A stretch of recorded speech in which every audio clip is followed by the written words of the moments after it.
The Liberty Power Hour is on. Welcome to Freedom Watch, a 60-minute injection of raw liberty, streaming from the highly acclaimed Strategy Room on FoxNews.com.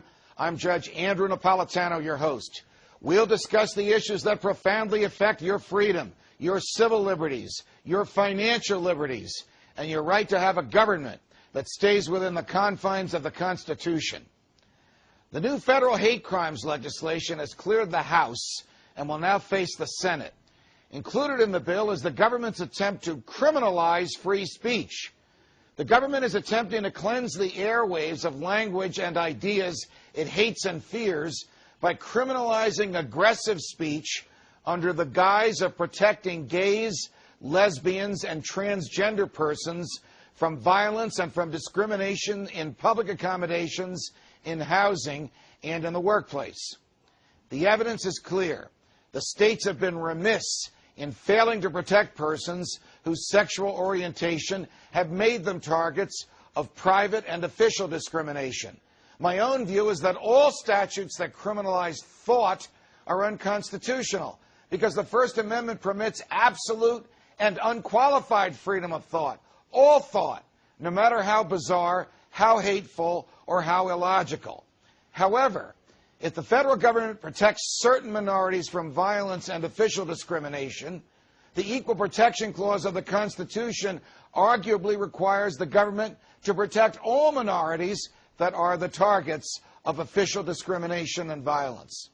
But the last time the Supreme Court examined the right to utter hostile or provocative speech, it unanimously found that that very type of speech is protected under the Constitution, so long as there is time for more speech to be spoken and to address the same topic that the provocative speech addresses.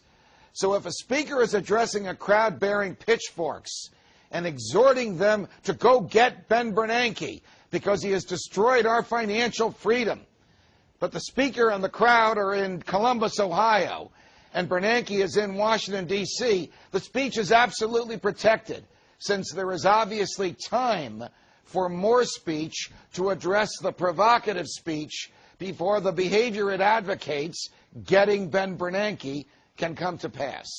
This is the law of the land today, and Congress is powerless to change it. The speech that the government really hates and fears, and which it will no doubt dispatch its prosecutors to argue as hostile and harassing, is speech that criticizes the government. All freedom of speech is an obstacle to all government.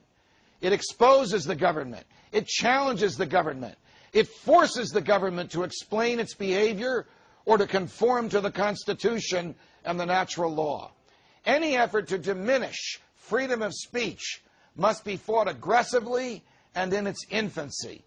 The whole purpose of the First Amendment presumes that individuals shall decide what to think, to say, to publish, to broadcast, to hear, and to watch, and the government may not make those decisions for them. When it does, we will be living under tyranny.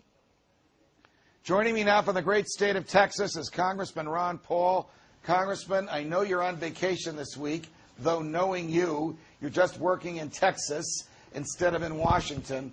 Welcome back to Freedom Watch. Thank you, Judge. Good to be with you. Thank you. The House of Representatives passed this legislation, and like they sometimes do, they inserted language in there which arguably could be used to stifle hostile or aggressive political speech on the airwaves, or, as the legislation says, implicating interstate commerce, meaning I could say something hostile and put it in the mail or put it in FedEx, or I could say something hostile over the internet or on Fox News, and if the government doesn't like it, it could come after me. Is freedom of speech, freedom of political speech, in danger if the Senate passes this and the President signs it into law?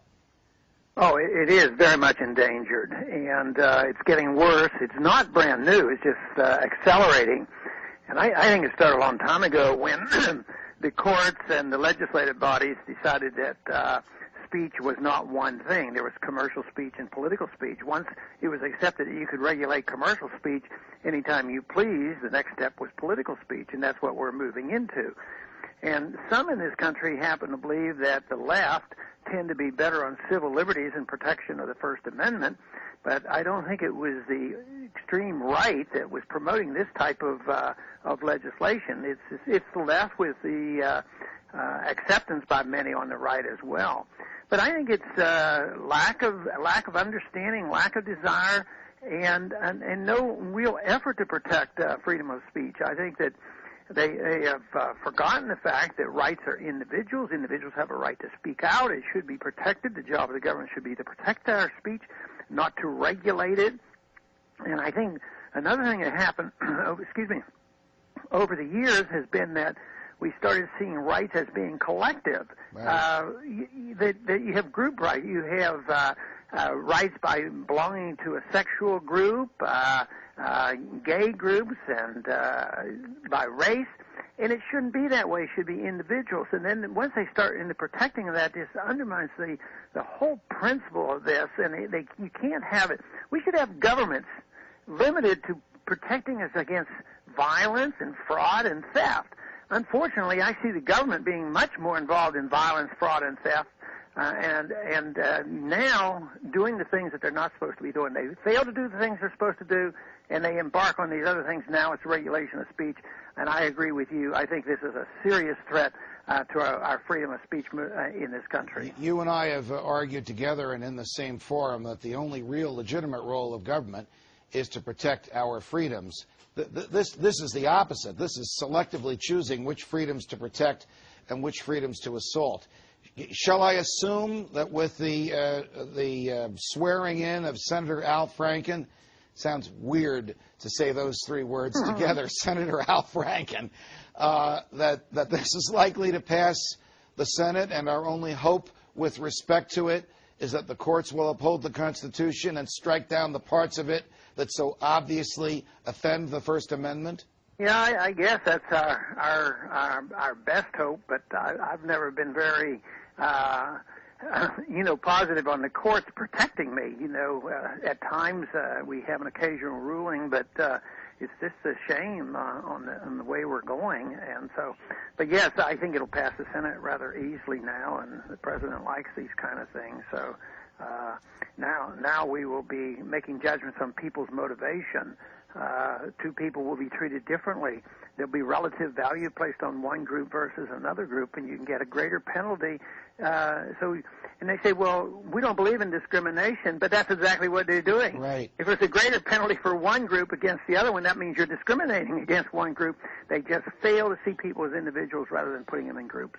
I deplore collectivism, and it's that awful theory that people are judged and evaluated by the groups to which there are members, either by an accident of birth like race or gender or age, or because they choose voluntarily to belong to a group. But it's a political philosophy that we have to evaluate with. Before we move on to the Fed and the status of H.R. 1207, do you think that this particular clause of this statute, which would permit prosecution, and by the way, it actually says in the statute, shall serve a jail term of 2 years in a federal institution. It's rare in a statute like that the penalty is stated, and it's rare that the word shall be in there. It's almost as if the judges are being told they have to incarcerate someone convicted of using hostile speech over interstate lines. But my question, Congressman Paul, is do you think that this particular clause in this statute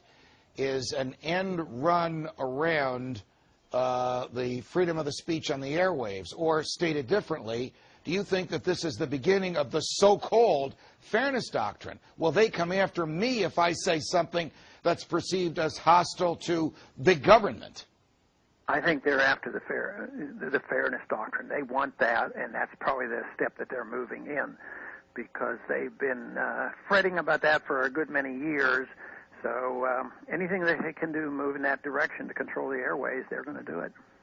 What is the status of your bill to audit the Fed? Is Congressman Barney Frank of Massachusetts, who is the chair of the House Financial Services Committee, sitting on it, even though more than